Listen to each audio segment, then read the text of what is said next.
Hey guys, this is a quick demo video of the Black & Decker Matrix Quick Connect system. I already have my Black & Decker Matrix drill driver. It has a detachable head, comes right out.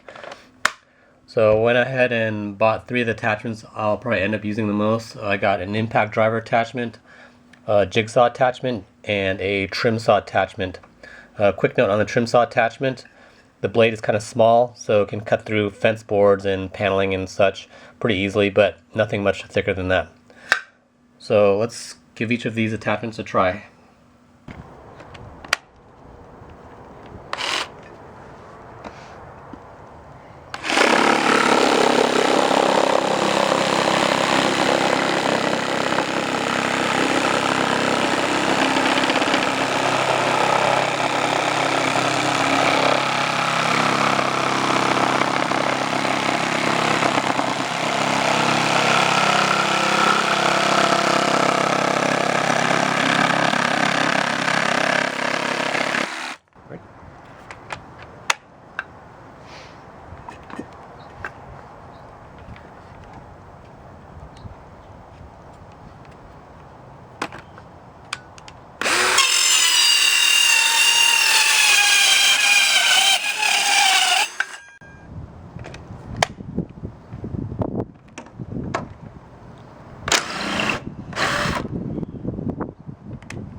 Okay, my overall impression of these attachments is quite positive. Each one did what it was supposed to do.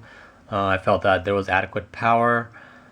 Probably not suitable for all-day jobs, but if you've got smaller jobs around the house, I think it's perfect. The thing I love most about this is that these attachments are pretty small, so they're easy to lug around instead of lugging around individual tools, and you'll end up saving a lot of storage space. That's pretty much it. This is the Black & Decker Matrix Quick Connect system.